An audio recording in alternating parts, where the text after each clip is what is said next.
നമസ്കാരം. എന്റെ കഥയുടെ പേര് മനുവിന്റെ യാത്ര. അങ്ങ് ദൂരെ അറിവാൾപുരത്തായിരുന്നു അമ്മയും മകൻ മനുവും താമസിച്ചിരുന്നത്. ആ നാട്ടിൽ എല്ലാവരും നല്ല അറിവുള്ളവരായിരുന്നു. എന്നാൽ മനു മാത്രം ഒന്നും പഠിക്കാതെ മഠേനായി നടന്നു.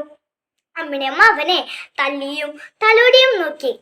എന്നാൽ ഒന്നും തന്നോടല്ല എന്ന മട്ടിൽ മനു നടന്നു. സഹികെട്ട് ഒരിക്കൽ അമ്മ അവനെ പൊതിരെ തല്ലി ദേഷ്യത്തോടെ വീടിന് പുറത്താക്കി വാതിലടച്ചു. എന്നാൽ മനുവിന് മനുഷ്യം വന്നു.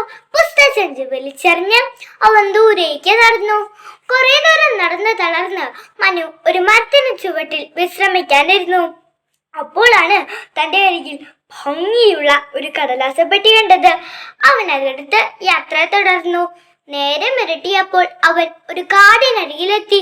പക്ഷികളുടെയും മൃഗങ്ങളുടെയും ശബ്ദം കേട്ട് പേടിച്ച് അവൻ ഒരു മരത്തിന് മുകളിൽ പ്രയാസപ്പെട്ട് കയറിയിരുന്നു. ക്ഷീണം കാരണം വേഗം ഉറങ്ങിപ്പോയി. പെട്ടെന്ന് ഇടിവെട്ടുന്ന പോലെ ഒരു ശബ്ദം. മനു കണ്ണു തുറന്ന് നോക്കിയപ്പോൾ മുന്നിൽ അതാ ഒരു കുട്ടിഭൂതം. പന്തമ്പല തിളങ്ങുന്ന കണ്ണുകൾ, മുയലിൻ്റെതുപോലെ നീളൻ ചെവികൾ, നീണ്ട പല്ലുകൾ, വളഞ്ഞ വാലുകൾ. കുട്ടിഭൂതത്തെ കണ്ടതും മനുവിന്റെ ബോധം പോയി. ഉണർന്നപ്പോൾ അവൻ ഒരു ഗുഹയ്ക്കകത്തായിരുന്നു. ഇന്നലെ കണ്ട കുട്ടിഭൂതം എന്തോ പാചകം ചെയ്യുന്നു. മനുവിന്റെ കലച്ച് കേട്ട് ഭൂതം പിന്നിലേക്ക് തിരിഞ്ഞു നോക്കി. എന്നിട്ട് ചിരിച്ചുകൊണ്ട് പറഞ്ഞു, ഹ ഹ ഹാ, ഇനി എനിക്ക് 2 ദിവസത്തേക്ക് ആഹാരം തരുന്നല്ലോ. ഭൂതം പറയുന്ന കേട്ടു അവന് പേടിച്ചുറച്ചു. അമ്മയെന്നുറക്കെ കരയാൻ തുടങ്ങി. ഭൂതത്തിന് അവനോട് ധൈര്യം തോന്നി. ഭൂതം എന്തോ ആലോചിച്ച് അവിടെ നിന്നും പറന്നു പോയി. രക്ഷപ്പെടാൻ വല്ല വഴിയുമുണ്ടോ മന ആലോചിച്ചു. അപ്പോഴാണ് തനിക്ക് കിട്ടിയ കടലാസ് പെട്ടി ഓർത്തത്.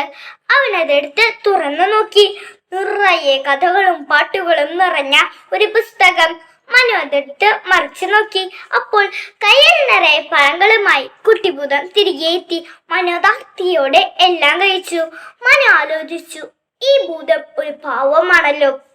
പതിയെ ഭൂതത്തിനടുത്തെത്തി ചോദിച്ചു, ഹേ ഭൂതം, നീ എന്താണ് ഒറ്റയ്ക്ക് താമസിക്കുന്നത്? നിനക്ക് അച്ഛനും അമ്മയും ഒന്നും ഇല്ലേ? അതോ നിന്നെയും അമ്മ പുറത്താക്കിയതാണോ?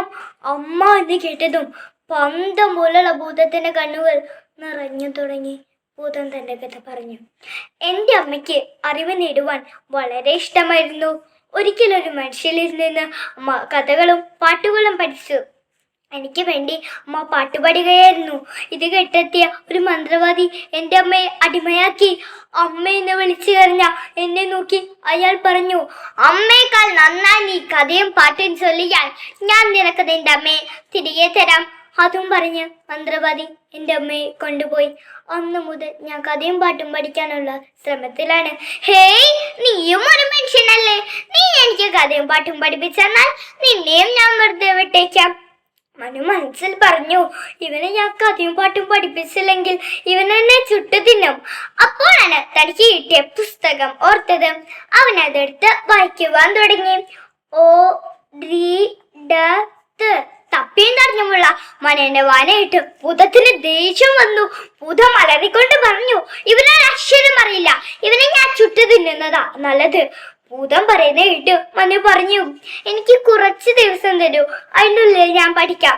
അന്നു മുതൽ മനു ശ്രദ്ധയോടെ വായിക്കുവാൻ തുടങ്ങി. വായിച്ച് അതിൽ നിന്നും നല്ല കഥയും പാട്ടും കുട്ടിഭൂതത്തെ പഠിപ്പിച്ചു. ഭൂതമാകട്ടെ വേഗം പറന്നു ചെന്ന് മന്ത്രവാദിയിൽ നിന്ന് തൻ്റെ അമ്മയെ കൊണ്ടുവന്നു. സന്തോഷത്തോടെ തൊഴുതുകൊണ്ട് പറഞ്ഞു, നീ എൻ്റെ ഗുരുവാണ്, നിന്റെ ഏത് ആഗ്രഹവും ഞാൻ സാധിച്ചു തരാം. ഇത് കേട്ടതും മനു പറഞ്ഞു, എന്നെ എൻ്റെ അമ്മയുടെ അടുത്ത് എത്തിക്കണം. ഇത് കേട്ടതും കുട്ടിഭൂതം മനുവിനെ തന്റെ തോളത്തിരുത്തി അമ്മയുടെ അടുത്ത് എത്തിച്ചു. കൂടൊരു അനുഗ്രഹം നൽകി. നീ ഇനി പഠിക്കുന്നതൊന്നും മറക്കുകയില്ല.